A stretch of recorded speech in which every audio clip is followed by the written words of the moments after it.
有这儿媳妇这么跟老公说话的吗？这小辈的还懂不懂点规矩？爸，您说的是太对了。就说到这规矩，我跟你说爸，我今天上午严肃的我就批评了小米，我一点面子没给她留，真的，我就那么说，我说你这丫头也太没有规矩，太没有教养了吧？你怎么能那么跟我爸说话呢？我爸偷水再不对，我爸偷水，我偷水了吗？是，就我爸就算做错了，也轮不到你说呀，是不是？你是谁？你不是儿媳妇吗？儿媳妇能批评老公公吗？只能老公公批评儿媳妇，没有儿媳妇说老公公这个道理，太没有规矩了。当时他就哭了，就抓着我这手说：“老公，我错了，我不应该那么跟你爸说话，我想给你爸赔礼道歉。”但是小米，他这不好意思，你知道吧，爸？他真是这么说的？真是这么说的。其实小米这人吧，心眼特好，他就是这个，就坏他这个嘴上了。他这个心直口快，他有什么说什么，他这不过大脑，他这个，真的爸。你要说他这没规矩吧，其实还真不全赖小米，主要怪他妈。哎，他妈就没教育好这孩子，你知道吗？你比如说我爸，你说我什么时候没规矩过？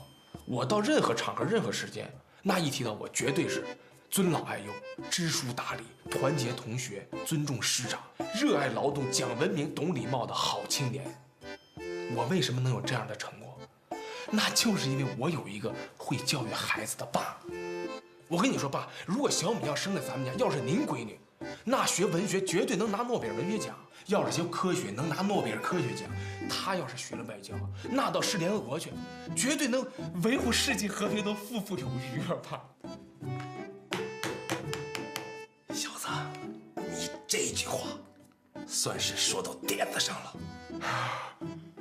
这小米其实挺好的，对，他为什么能有今天呢？我想了想，你说的也言之有理，就是你丈母娘没有教育好他。你说你丈母娘年纪轻轻的就把婚离了，其实现在我特别同情你那离了婚的岳丈，跟这种女人，你说这日子能过吗？真是一天也过不了啊。那谁是最大的受害者呀？小米。是，这老话不说吗？说父母啊，就是孩子的第一个老师。是，孩子啊，都是一张白纸。这个大人呢，在上面画什么样的图画，他就是什么样的图画；写什么样的字儿，他就是什么样的字儿。是，你说是不是？是。千万不能让你丈母娘那些坏品质、坏毛病传染给小米。如果小米传染到了，我跟你说，小子，那可是咱们金家之大不幸啊！爸，你放心，这计划我都制定好了。我现在当务之急就是彻底改造它，改造小米。但是我这计划，爸，还有您的事儿，您得帮我，就是您得参与进来，您得帮助我。你知道为什么吧？因为这个。就是其实犯错误没关系，他只要帮他改好了就是好同志。您说是不是这道理？是。但是您有的时候吧，这性子一上来吧，容易急，您千万不能急。你俩一呛起来，这个就麻烦了，他就不和谐了。一不和谐吧，就不利于彻彻底底的改造他。您说是不是这道理？你说的太好了。你说，爸爸是那没修养的人吗？不是。爸爸是那没有度量的人吗？不是。爸爸是那没有素质的人吗？绝对不是。对，不是。爸爸一定要做一个心胸开阔。我扒开胸膛让你一看，心胸就像无垠的沙漠一样。所以咱们哥俩，这是不，咱爷俩联合手来，并肩作战，把小米彻彻底底的改造好，是咱们共同的目标。将心比心吧，你说，你大姐都40多岁了，也没成个家，也没有正经八百的工作，你说做生意倒来倒去的，一事无成，我不都忍了吗？人家小米要是跟你姐姐比，那不是比她强100倍、强1000倍、强10000倍吗？是不是？啊，你的闺女你能忍，为什么别人的闺女你就不能忍吗？我太崇拜你了，吃饱吧。哎。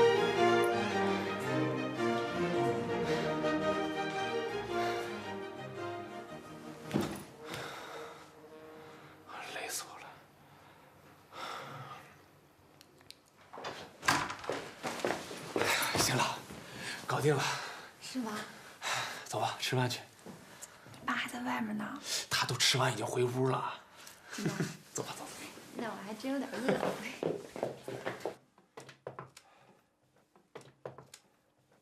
你爸不生气啦？不生气了。你老公一出马，没有办不成的事儿，高兴。真的？赶紧吃点包子。哎，那个偷水的事情也说了哈。偷水？啊？偷水没说。嘿，怎么最重要的事儿你给忘了呢？那你们俩刚才乌拉乌拉的说什么呢？说那么多呢？哎，确实忘了，我确实忘了。不是老婆，我这不主要惦记你吗？你在屋里也没吃饭，我怕你饿着，我得先把我爸给说回去，你这不才能出来吃包子吗？对不对？赶紧吃吧。那你现在就说，那我吃包子。你让我歇会儿，我刚才我说的口干舌燥，你听我这嗓子。那我给你倒碗汤。行，你别忙了，我喝口醋吧，饮茶。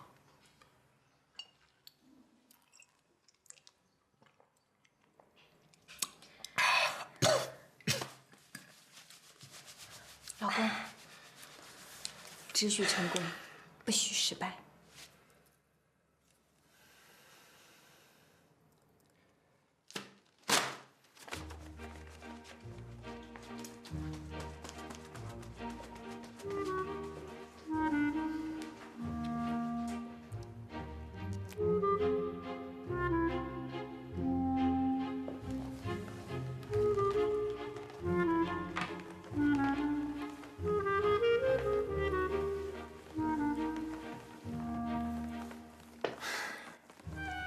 凉快吧？舒服吧？舒服。刚才我忘了跟您说件事儿。啥事儿啊？水。水咋的了？水是生命之源，节约用水，人人有责。我真没偷。不，我不是说您偷，您这是个习惯，您这绝对是个习惯问题。我是惯偷啊。您别说这偷字，我觉得这个字用的就不准确。你看您别介意我说是我的想法吧，啊，因为您吧，这原来都是在矿上养成的习惯，但是现在咱这小区呢，跟您那矿上完全是截然不同的两个概念。你看，原来您在矿上吧，那滴的水，那水表一点不走字儿，对吧？但是咱这小区现在都是电脑化办公了，只要你一滴的，不管这水滴大小，只要一滴的，那马上电表那水表就跳字儿了。所以您现在这种做法呢，一点便宜都占不着。爸，今天你怎么想着包包子了呢？你不是愿意吃芹菜馅的包子吗？爸，你这包子太成功了，今天。我买了5斤芹菜，4块钱的肉。对，这个爸，以后您这个肉就多放一点，这荤素搭配，它讲究个营养均衡，是不是？您多搁点肉，你光吃素也不行，也得吃点肉，对不对吧？你看那天我去小米家，我们吃饭，他妈做了一桌子菜，那小米一上饭桌，我跟你说，爸，把那菜里所有的肉末、肉丝、肉丁全给挑走了，这弄得跟在咱家受苦了似的，好像咱家不给他吃肉似的。你说咱哪至于这样啊？是不是，爸？哎呀，小子真是难为你了。你说你拐弯抹角的跟爸说了这么多。你不就是想说小米愿意吃肉，以后做饭让我多搁点肉吗？多做点荤的吗？你就直说呗，我又不是那不通情达理的人，你费这劲干啥？那个今天咱这几档子事您都记住了吧，爸？3档的。对，3件。1，再也不偷水了。哎，习惯，这是个习惯，我改。哎，2，以后做荤菜的时候多整2个馅肉，不封顶。3，咱俩联合起来对付你媳妇儿。改造小米，啊！怎么样，老公？一起喝水。搞定了，偷水的事儿搞定了。真不愧是我的好老公啊！我要给你记一大功，真的。累死我了！说吧，怎么犒劳我？那你说怎么犒劳你啊？先舔一个。小子，爸，青泽，你也坐下。我刚才忘了跟你说件事儿。爸，不带这样的，爸，咱可都说好了，君子一言，驷马难追。你不带改的。你还记得东北矿上你赵叔和赵婶吗？赵叔赵婶，那我怎么能不记得？那从小都看着我长大的。我这2天跟小米还说呢，什么时候让赵叔赵婶到北京来玩一玩，咱们一块儿是吧？明天就到了。你开车去接一下。你赵婶给我打电话了，说你赵叔最近身体特别不好。哦，他们就准备到北京来做一次全面的检查。你提前把那个床铺和医生都给联系好了，把号也提前挂上。现在在北京看个病挂号多难呢，你这一排都排1宿啊。然后明天下午4点，北京站你去接一下。爸，那个，不，明天怕是不行，因为最近医院确实挺忙的，我怕这个请不下来假。你看能不能打个车行不行？我跟你说，人这一辈子啊，总有老的时候，总有动不了的时候。人家现在有困难了，你帮不帮，伸不伸这个手，这个时候才看你到底是个什么样的人品了。小米，爸说的对吗？对。你看小米都说我说的对，是吧？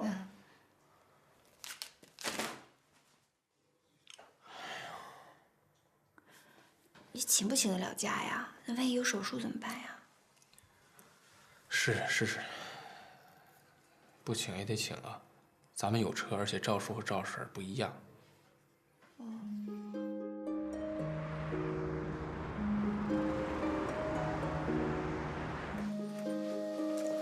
哎，咱这戏什么时候杀青啊？哎，谢谢。估摸着怎么也得月底了吧？哎，这当初这投资方啊还让七打包呢，幸亏没打包。我看这23集的戏啊，后期能剪出32集来。打什么包啊？该多少集算多少集，你说是不是？什么叫打包啊？就是夯不啷。什么叫夯不啷啊？就是一脚踹。一脚踹？一脚踹？哎呀，王姐，慢慢的呀，你就都明白了。你以前是干什么的呀？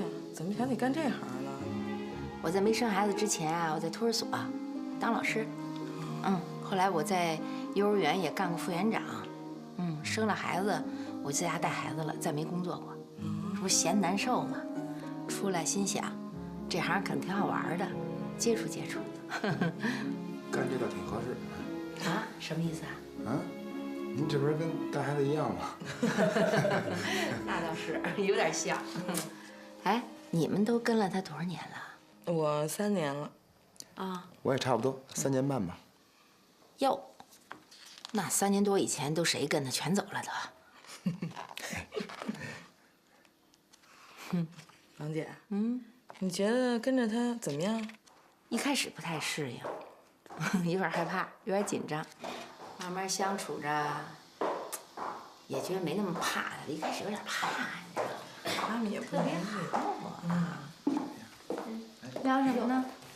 没事，走，咱们走吧。哎，等会儿啊，我这衣服好不好看？好看呢。我怎么觉得中间有点像面条呢？而且像手擀面。没有，我觉着要冬梅穿上肯定像面条。你穿上一点都不像。看，冬梅，哎，这像不像面条？不像，它有点像咱三楼那百叶窗帘儿。嗨，还不如面条呢。走，来不及了。那个，你的那个红衣服，导演说带着要接戏啊。你真行啊！结婚了，小日子过得挺美的，是吧？把我这大媒人就忘一边了哈。给你打电话你也不出来，也不去我那儿，你想干什么你？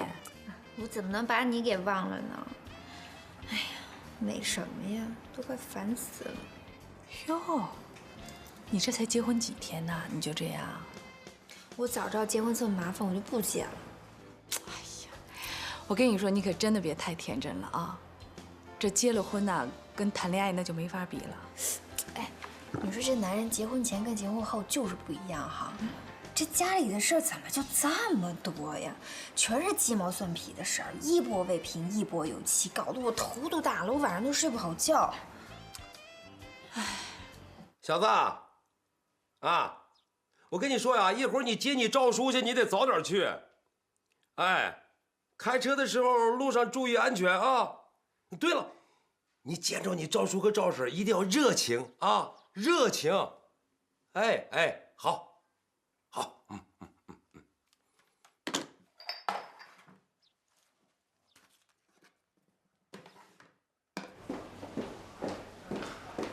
刘主任。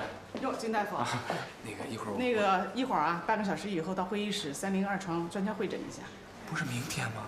改了。啊，改了？谁改的？明天专家没时间。明天这。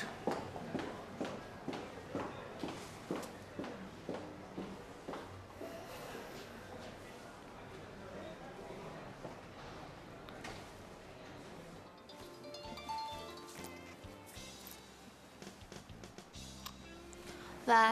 哎，老婆，你别说话，先听我说。现在有个紧急情况。本来呀，我今天下午没有会议，我可以去接赵叔和赵婶。但临时有了个会，我就不能去接赵叔和赵婶，所以你一定帮我去火车站接一下赵叔和赵婶。谢谢你，老婆啊。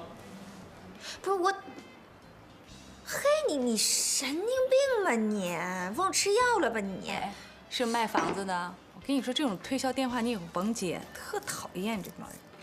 不是，金亮。哟。你怎么了？你俩吵架了？没有，他们老家来人，然后他爸呢非得让我们去接站，我就跟他说，你有什么好接的？你打个车不是很方便吗？对吧？你告诉他地址，直接就过来了。不行，非得要去接，说啊，我肯定能去接，答应的干脆利落的。结果怎么样？有事儿了，还得我去接。那你现在说这些也晚了，你们不都答应人家了吗？你就去吧。不是问题，我车不在我这儿啊，在金亮那儿呢。哎呦，这活人还能让尿憋死呀？你真是的，你打个的去。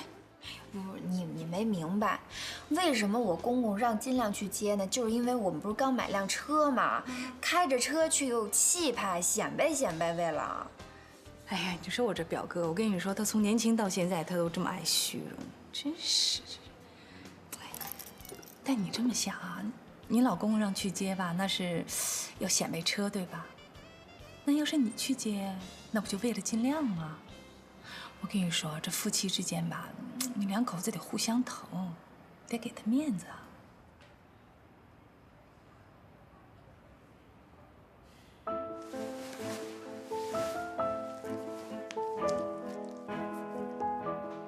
什么情况？卵巢囊肿，胎儿早产，准备手术。手术刀。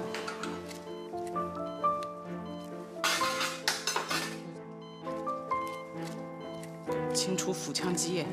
是。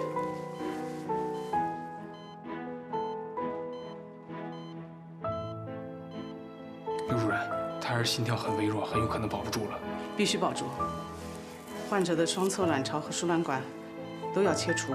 如果这个胎儿保不住，以后也不能再生了。马上实施剖宫斩。通知新生儿监护中心。好的。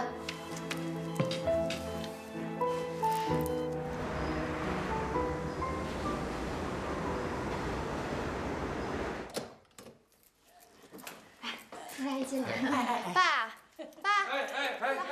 进来了。你好，大嫂。老娟，这是我们从老家给你带点东西。你看看，你说大老远的你还带这干啥？现在北京啥都能买得到，都是你爱吃那些玩意儿，都是土特产，北京买不到。谢，快进屋，快里头坐，快坐。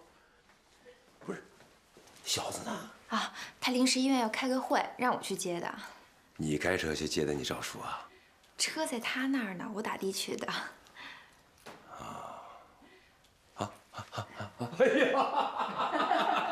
哎呀！老娟，你这房子真大呀！哎呦，别忙。剪断脐带。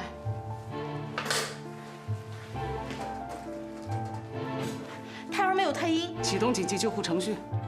心率60，呼吸暂停。正压人工呼吸。是。胸外按摩。心率降到55了。注射肾上腺素。好的。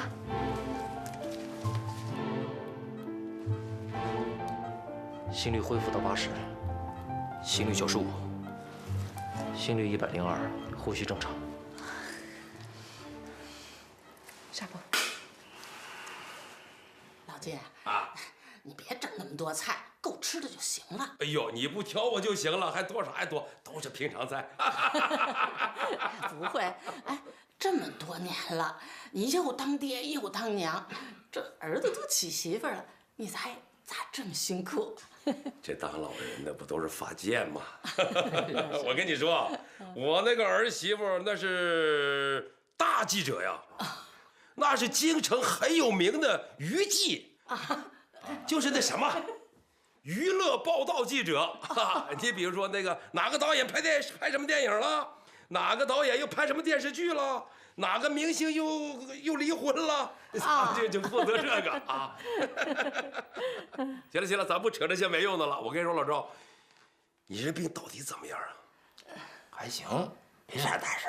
哦，不太好，咱老家医院确诊不了，我就想到北京来给他看看。要依着老赵啊，他还不想来呢。我跟你说，老赵，你来北京就对了，北京那是首都啊。咱们那儿能跟这儿比吗？那最好的医生都在北京，这医院的这个医疗设备那都是世界一流的，你知道吗？你在北京看完了，你这心里不踏实了吗？可就是给你们家添麻烦了。添什么麻烦？这咱们都是几十年的老邻居了，我跟这老赵都是有40年的老工友了吧都。我跟你说，你这次到北京来啊，上我这儿来，最佳选择。你看啊，小子现在是医生。啊，家里又有车，他跟这各大医院的什么主治医生啊、专家呀都熟，打个电话，这问题不就解决了吗？你知道现在你排个号，你得排一宿啊！我跟你说，来了就好，踏踏实实的，咱把病看这个利索了，然后再回去，别着急啊。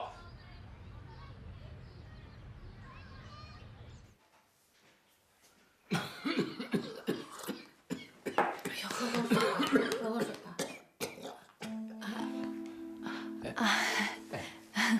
您坐，您坐。哎。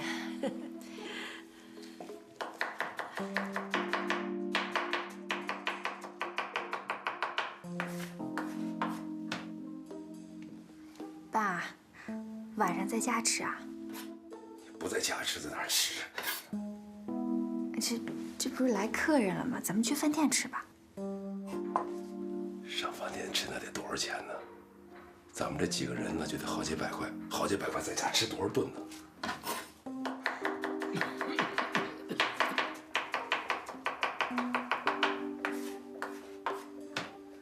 爸，咱们还是出去吃吧。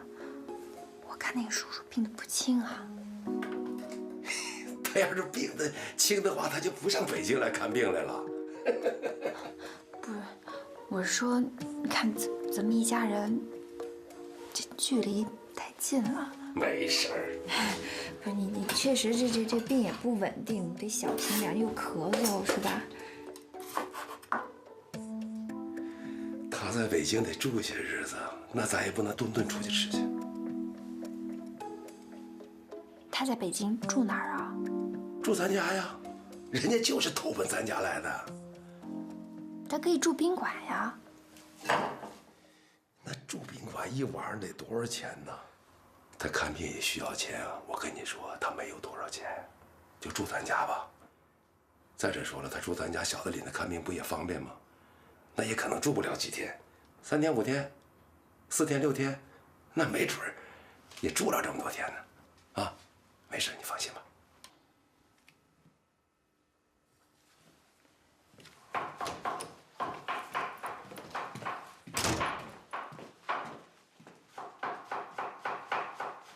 爸，我回来了。回来了啊！快去看看你丈夫去，快去。啊，你丈夫在那儿呢。尚书，这边。哎，这多少年没见面了，挺好的，挺好的吧？我刚才啊医院临时有点事儿，就没去接你们，让小米去接的，挺好的吧？啊，挺好的，没事儿没事儿，你忙你的。对对对，这路上挺顺利的吧？就是好，那就好。哎，吃水果来，赵婶。行，都长这么高了。是，那个，那你们先坐会儿，我把这包先搁屋里去。哎，你忙的啊。你俩吃点水果啊。哎，好。老婆。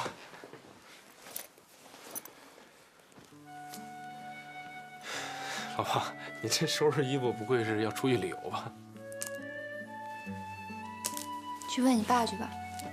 问我爸跟你一块儿去啊？那你们俩可得带上我。你说你这个人，你除了耍别人还会干什么呀？你去问问你爸，这个家现在怎么住啊？哦，不是旅游，是这事儿啊。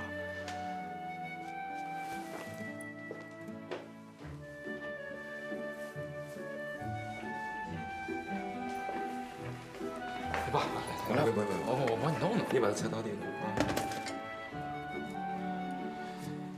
你怎么没开着你那个汽车去接你赵叔赵婶呢？啊，我医院临时有点事，我就让小米帮我接一下，挺好的吧？挺高兴的啊。那就好。哎，爸，就是赵叔和赵婶是要住咱们家吗？啊？不住咱家住哪儿啊？北京他就认识我一个。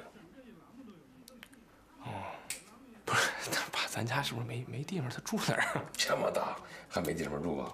我想好了，让你赵叔和赵婶住在客厅沙发上，东西我都准备好了。哦，就是住客厅。爸，是不是不太方便吧？啥方便不方便的？你赵叔跟赵婶又不是外人，他不会挑这个理的。是，我知道赵叔赵婶是不会挑，但是我和小米。还有你爸，就咱这么多人在客厅，是不是觉得来回走起来不？小米跟你说啥了？小米什么都没说，就是我自个儿的想法，我就是想跟您商量商量，看看。他跟我在这儿叨咕半天了。哦。嫌弃你赵叔害的是肺病，怕传染咱，又想让他们俩搬到宾馆去住去，这像什么话呀？不是。我平时看着他挺有同情心的，怎么一遇到事儿就这么没有人情味儿呢？谁也没说给撵出去，那不可能的，不是那个意思。我跟你说，小子啊，从小你就善良，心肠热，啊，要不你怎么能当大夫呢？当一个白衣天使，不光有一双灵巧的手。你得还有一颗光灿灿的金子般的心才行啊！你是大夫，你能嫌弃你的患者吗？别说他有肺病，他就是有SARS，你也得全心全意为他看病啊！你也不能远离他呀，是不是？这是你的责任呢。再者说了，小时候你赵叔赵婶没少抱你，你没少在人家吃啊喝呀睡了的啊，你还记不记得了？你12岁那年，一帮小伙子打你，你赵叔拿着大斧子咔咔咔就把那帮小子打跑了。有过这事儿，我跟你说，你赵叔跟你赵婶差点离婚，派出所还找过你赵叔。还有啊，做人一定要滴水之恩当涌泉相报，不能过河就拆桥啊！知道爸。做人不能这么做啊！是，你喝点水，我知道。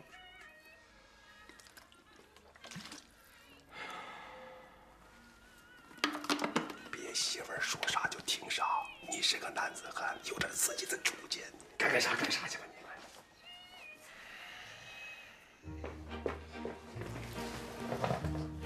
老婆，看你这样子，就是没劝好你爸。我确实是没劝好，但是我没劝好是有原因的，老婆。首先，我特别理解你的心情，是吧？赵叔叔他们住在这不太合适，但是我爸跟赵叔他确实有感情，你说我爸能让您出去住吗？不可能。那有感情是有感情，现在都什么年月了？那宾馆是干嘛使的呀？他们在家住的也不自在呀，还不如住宾馆自在呢。老婆，你说的特别有道理，就是应该住宾馆。但这个住宾馆吧，它有一个问题，你说如果人家自己没提出来出去住，你说我爸这张不开这个嘴。那你去说呀。我更张歪。我跟你说，我从小就在赵叔家吃饭。那我去说。我从小又没在他们家吃饭。不，你是外人，你就更不合适了。什么？我是外人？不，你说我老婆，你说你说老婆，你是内人，你是内人，咱仨谁说都不合适，真的。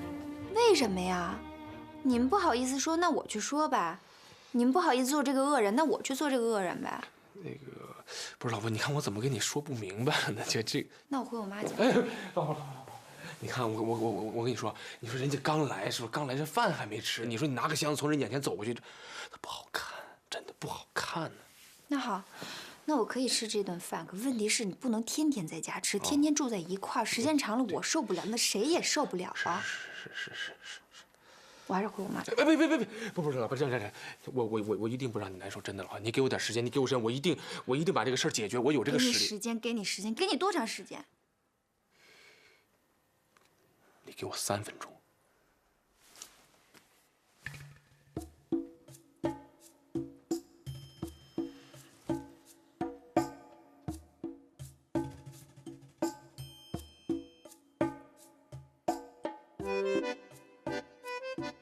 把手机收起来，收起来，镜子收起来，都给我站好了。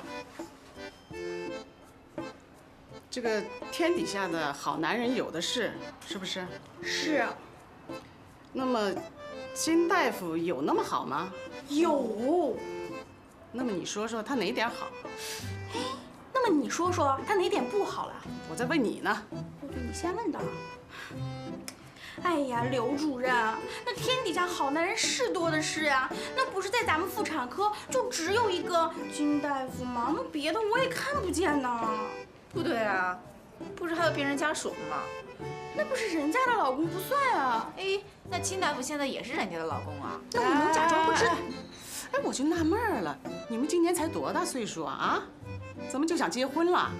你们着的哪门子急呀？哎呦。刘主任，你是现在不知道外面的局势变成什么样了。我跟您说吧，这个男人越老他越值钱，不知道为什么邪了门了。那女人呢，她越老就越不值钱了。这，哎呦，耗不起呀！这青春一眨眼就没了。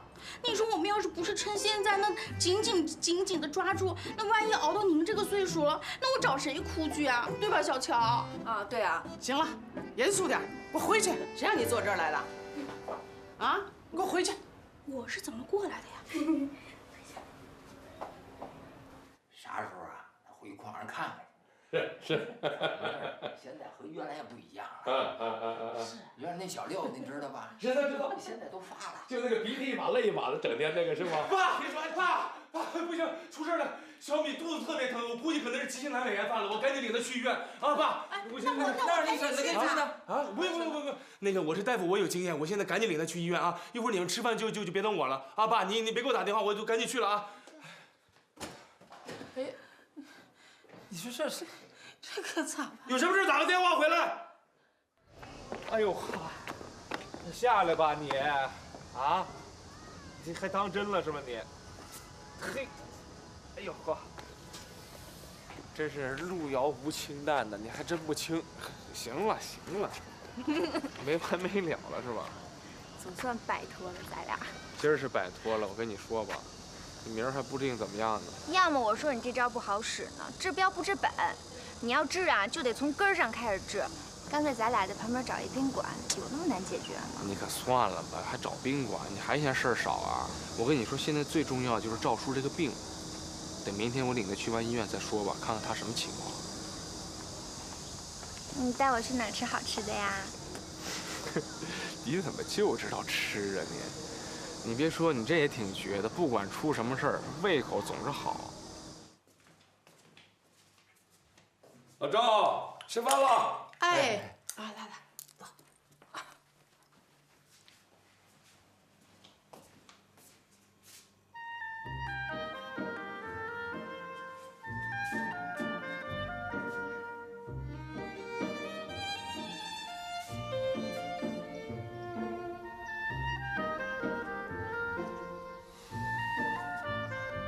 哎，就算你们要找对象吧，可是你们也不能相中金大夫呀。金大夫可是有夫之夫啊，你们难道不知道吗？哎呀，刘主任，你以为我们真的想嫁给金大夫呀？才不是呢，我们只不过是在开玩笑罢了。再说了，就算是我们真的喜欢金大夫，也不一定真要嫁给他呀。你说对不啦？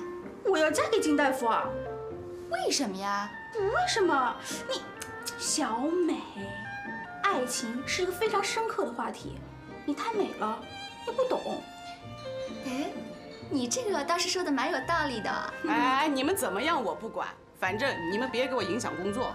没有啊，我们从来都没有影响过工作啊，主任。那您想想，每次我们都是完成了工作以后，我才去找金大夫的。就是呀，我们也从来就没有出什么岔子，你说对吧？总之，工作的时候就要像个工作的样子。找男人就如同买房子，这房子分为廉租房、商品房、经济实用房，地段也是不同的，啊，1环、2环、3环、4环、5环、6环，你们知不知道？金大夫多少钱？金大夫可是别墅级的，你们买得起吗？贵了。行了，以后上班的时候不许给我说那些与上班无关的事情，让我知道了，你们等着瞧。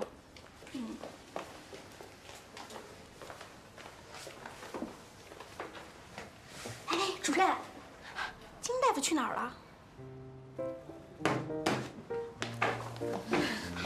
没说完呢，还没说呢。爸，确实是阑尾炎。对，现在正输液呢。那个，他妈刚才都过来了，一听他说这样，吓坏了，急得要命，给我还批评了一顿呢。那现在正陪着小米输液呢。哎，爸，要不干脆这样吧，他妈挺担心的，干脆我们俩今天就去他妈那儿住吧，好吧？这样他妈也不会那么担心了就。明天赵叔这事你放心，我都安排好了啊，您别担心啊。没事，我跟他妈在这照顾着，明天早上我就回去接赵叔。挂了。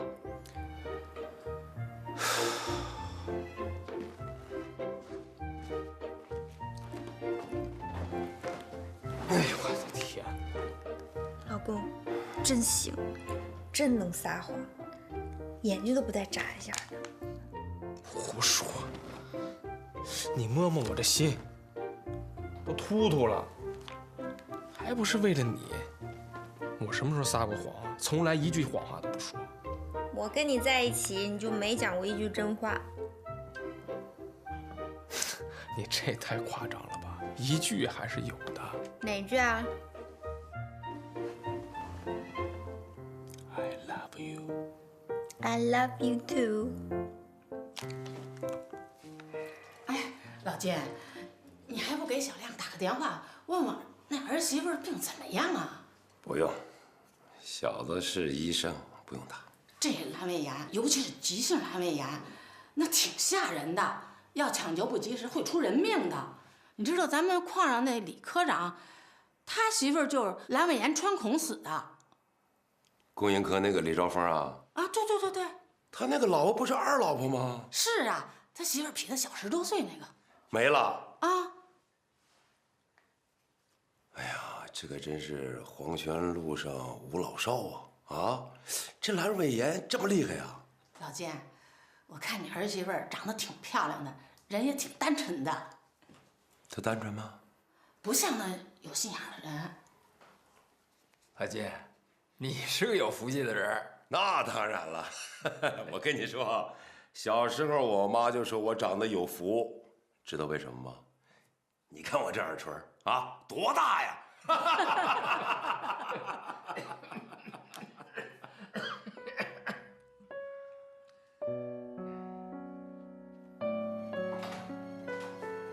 哟，谁回来了？这是？还有谁呀？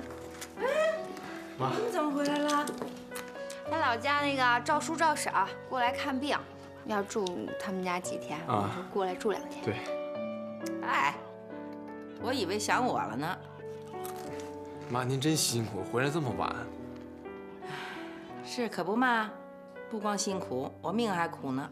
哼，行了，完了你们俩看电视吧。哎。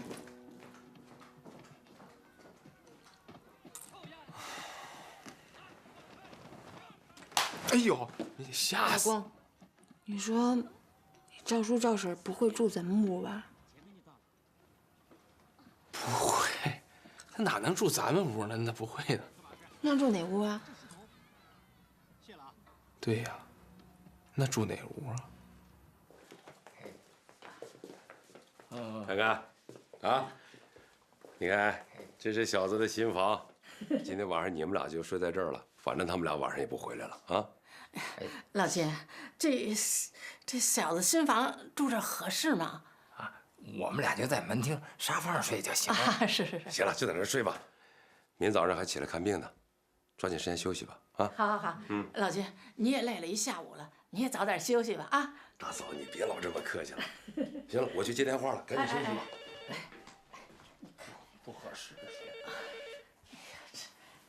爸，哎，你们睡了没啊？我们都开始睡觉了。啊，都开始了。哎，那个赵叔和赵婶儿，住哪屋？你是怎么分配的呀？你赵叔赵婶住你那屋了呗？那还能怎么住？有事没事我撂了啊。那个我没事儿。我说的没错吧？你怎么不跟你爸说呀？我怎么说呀？你没听我爸在电话里说什么呀？人都开始睡了，还能让我爸把赵叔赵婶赶出去啊？